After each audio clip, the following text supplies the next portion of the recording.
Hello everyone. Last time हम लोगों ने डिस्कस किया था एक्सरसाइज 5.1 का क्वेश्चन नंबर 1। उसका एक पार्ट हम डिस्कस कर चुके थे जिसमें हमारे पास था prove that the function f x is equal to 5x-3 is continuous at x is equal to 0, at x is equal to -3 and at x is equal to 5, जिसमें से हम एक पार्ट कर चुके थे x इज इक्वल टू 0 पर। मैं आपको कंटिन्यूटी चेक करके दिखा चुकी थी। चलिए आज करते हैं, इसी फंक्शन की कंटिन्यूटी चेक कर लेते हैं at x is equal to 3। हमें क्वेश्चन गिवन है f x is equal to 5x-3 and हमें बताना है क्या ये फंक्शन कंटिन्यूस है at x is equal to -3। चलिए स्टार्ट करते हैं। Part second, f x function of x is equal to 5x-3 से equation number 1। As we know कि अगर हमें कंटिन्यूटी चेक करनी है तो हम कंटिन्यूटी सिर्फ एक पॉइंट पर एग्जैक्ट उसने हमें बताया है, क्वेश्चन में बोला गया है कि x इज इक्वल टू -3 पर कंटिन्यूटी चेक कीजिए। पर क्या हम एक ही पॉइंट पर चेक करके बता सकते हैं कि फंक्शन कंटिन्यूस चल रहा है? नहीं।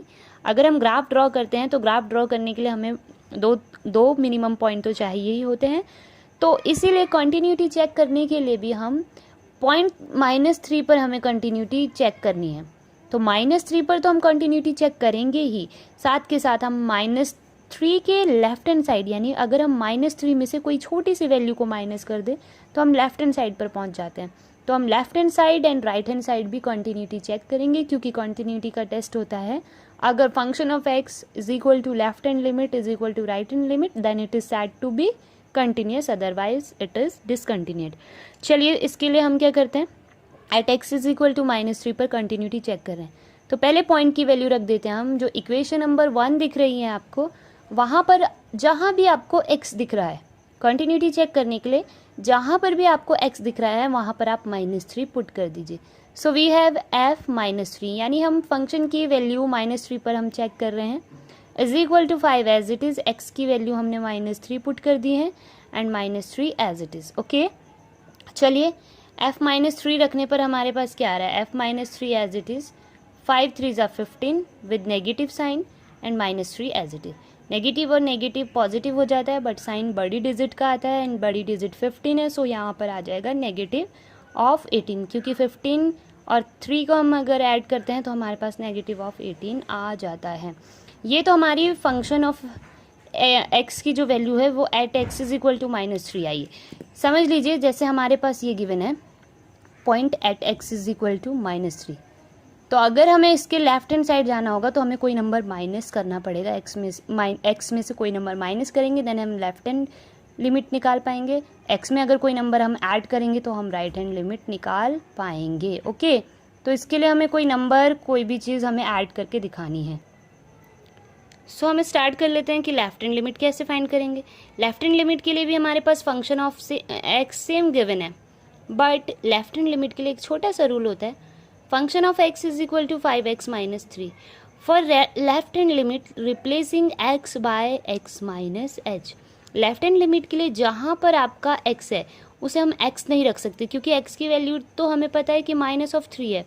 हम x में से कोई छोटी सी वैल्यू माइनस कर देंगे, कोई छोटा सा नंबर माइनस कर देंगे, और जिसे हमने क्या लिया है h, यानी x में से हम h नंबर को माइनस कर देंगे तो हम लेफ्ट हैंड साइड पर पहुंच जाएंगे एंड देन हम उस पॉइंट पर कंटिन्यूटी चेक कर सकते हैं।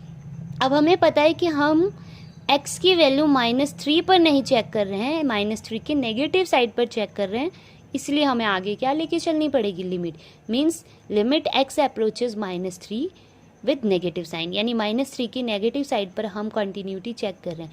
जैसे फंक्शन की हमारी कुछ ना कुछ लिमिट होती है, वैसी फंक्शन की भी कुछ लिमिट है, तो फंक्शन के जस्ट नेगेटिव साइड पर हम चेक कर रहे हैं, इसलिए हमने आगे लगा दी limit. Limit of x is approaches -3 के negative side, 5 as it is. हमने कहा है लेफ्ट हैंड लिमिट के लिए x को रिप्लेस कर दीजिए x माइनस h से। इट मीन्स इस इक्वेशन में जहाँ आपको x दिख रहा है वहाँ x ना रख करके आप x माइनस h पुट कर दीजिए। सो x की प्लेस पर x माइनस h पुट कर दिए, -3 एज इट इज़ आ गया है। Left hand limit is equal to limit, अब हम x की वैल्यू -3 के जस्ट नेगेटिव साइड पर चेक कर रहे थे, बट हमें पता है कि x की जो वैल्यू है वो हम किस पर चेक कर रहे हैं, -3 पर। तो x की लिमिट अंदर अप्लाई कर देते हैं, हम x की वैल्यू को अप्लाई कर रहे हैं। जब हम अंदर x की वैल्यू को अप्लाई कर रहे हैं तो जो लिमिट है वहाँ यहाँ पर x अप्रोचेज ना हो करके h अप्रोचेज 0 हो जाएगी, क्योंकि अब हमारे पास सिर्फ h नंबर बचा है और h बहुत छोटा नंबर है जो बहुत ज़्यादा नियरेस्ट है 0 के। Okay, so 5 as it is. x की वैल्यू -3 है क्योंकि at x is equal to -3 पर हम कॉन्टीन्यूटी चेक कर रहे हैं। -h as it is, -3 as it is. अब हम आगे इसमें h की भी लिमिट अप्लाई करेंगे।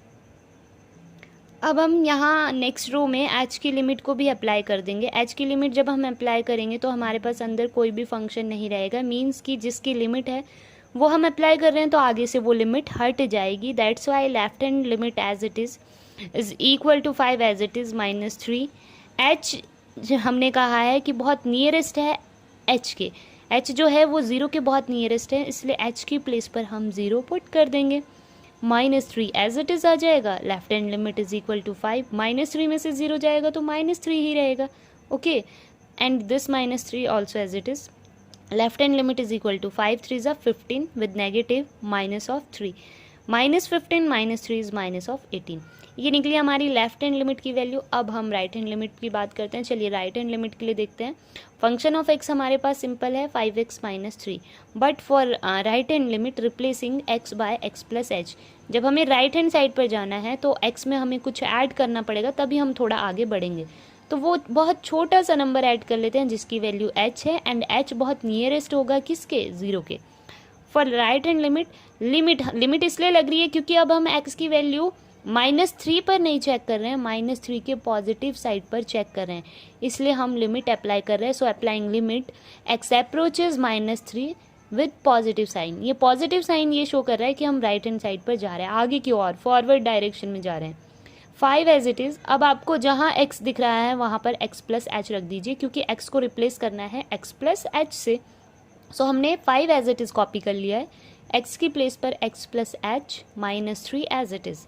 Right hand limit is equal to x की अंदर x है, x की वैल्यू को हम अप्लाई कर रहे हैं। x की वैल्यू क्या है, at x is equal to -3 पर हम कंटिन्यूटी चेक कर रहे हैं, तो आगे से लिमिट x की ना रह करके अब लिमिट h में कन्वर्ट हो जाएगी, एंड h अप्रोचेज 0, क्योंकि h में अभी भी लिमिट अप्लाई करना बाकी है। दैट्स वाई जो लिमिट हो जाएगी वो आएगी h approaches 0। 5 as it is. x की वैल्यू -3 है, सो x की प्लेस पर -3 रख देंगे, plus h as it is, -3 as it is.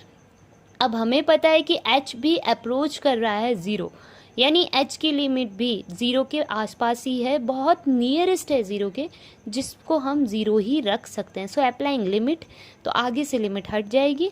5 as it is -3, h की प्लेस पर 0 रख दीजिए, -3 एज इट इज़। -3 प्लस 0, अगर हम -3 में 0 को ऐड कर देते हैं तो वो -3 ही रह जाता है।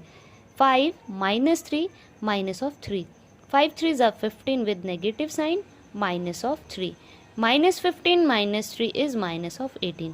अब हम देखेंगे फंक्शन ऑफ x की। अगर हमने x में -3 रखा था, वैल्यू आई थी -18।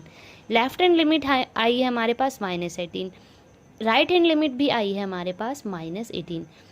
So we can say function of x is equal to left hand limit is equal to right hand limit is equal to -18।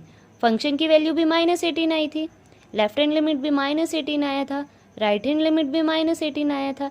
Therefore we can say f x is continuous at x is equal to -3, hence solve. अब हमें इसका last part करना है कि function की value हमें continuity check करनी है at x is equal to 5 पर। वो आप खुद करेंगे सेम इसी प्रोसेस से। ओके।